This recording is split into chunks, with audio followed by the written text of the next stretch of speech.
बच्चे कहेंगे कौन सी अनअकैडमी? भैया मैं इससे ज्यादा नहीं दिखा सकता, ऐसे निकाल के मुझे दिखानी पड़ेगी। ये अनअकैडमी देख लो भाई। अब मैं अपनी जैकेटें थोड़ी खराब मंगाना शुरू कर दूं?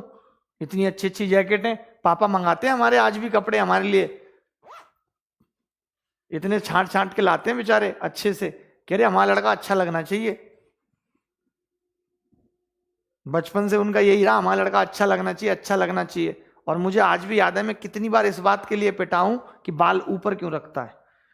12वीं क्लास तक तो हमारी स्थिति ये थी कि अगर घर वालों ने ये देख लिया कि कंघे से इसने बाल 2 मिनट से ज्यादा काटे हैं, तो पीछे से सीधे डंडा आता था, बनवाऊं हीरो भी। पता नहीं घर वालों को क्या लगता था कि अगर हमारा लड़का थोड़ा सुंदर बन के चला गया, 2-4 कन्याओं ने इसे देख लिया, जबकि हम ऐसे बाप हैं कि हमारा बेटा अगर कम सुंदर दिख रहा है तो हम कहेंगे बेटा अच्छे से जाओ, लोग तुम्हें देखें। मतलब अपोजिट है सीधा का सीधा। और हमारे माता पिता का क्या रहता था, अच्छा लग जाए।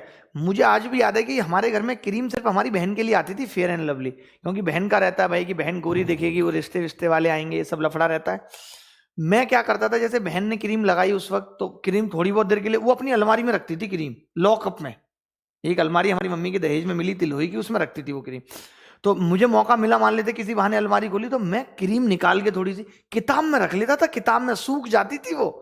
और फिर जैसे घर से बाहर निकले, ट्यूशन जा रहे हैं, ट्यूशन में हमारे सालनी थी, सालनी हमसे डाउट वगैरह पूछती थी, तो हमें लगता था कि हम सालनी के सामने अच्छे से प्रेजेंट करें खुद को।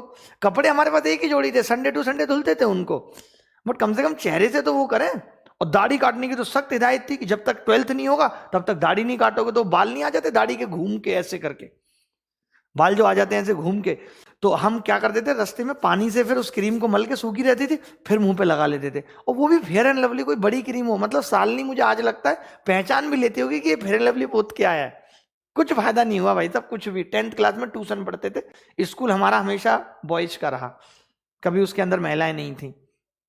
तो बड़ी ये दुख भरी कहानी है, मतलब जो मुझे लगती है। जब हम नए नए, मतलब 10th क्लास की बात है, कैसे किसी दिन सालनी नहीं आई ट्यूशन में, तो हम भगवान से प्रे करते थे, हे भगवान सालनी को बुला दो ट्यूशन। हमारा कुछ भी नहीं था, वो बस हमसे सवाल पूछती थी और हमें अच्छा लगता था कि हम सीबीएसई बोर्ड के सवाल भी बता पा रहे हैं, क्योंकि हम हिंदी मीडियम के बेकार विद्यार्थी, तो हम बता पाते थे सवाल। फिर एक दिन क्या हुआ कि हम जैसे ट्यूशन से निकले, एक मोटा सा लड़का आया, 2 लड़के आए बाइक पे, हम तो खटारा सी साइकिल पे जाते थे, बोले सुन आज के बाद तुझे इस बैच में ना देख लूं।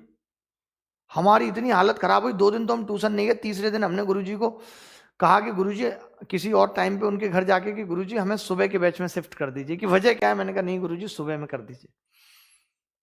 हमने अपने जितना डरपोक आदमी आज तक नहीं देखा। 3 बार पिटाई हुई है, तीनों बार पिटे हैं, सिर्फ नाक कान हाथ बचाने की कोशिश की है। कभी भी हमने ये एफर्ट नहीं लगाया कि हम सामने वाले को लौट के 1 लगा दें, क्योंकि हमें पता है कि हमने 1 लगाया तो वो 10 मारेगा। इससे अच्छा है कि भैया मत मारो, भैया मत मारो, ऐसे करके हम बचते रहे। क्या करें, मजबूरी है आदमी की, बचता है आदमी। तो चलिए अगला सवाल ले रहे हैं, बहुत खूबसूरत है, ये भी बहुत आसान सा सवाल है इस बार के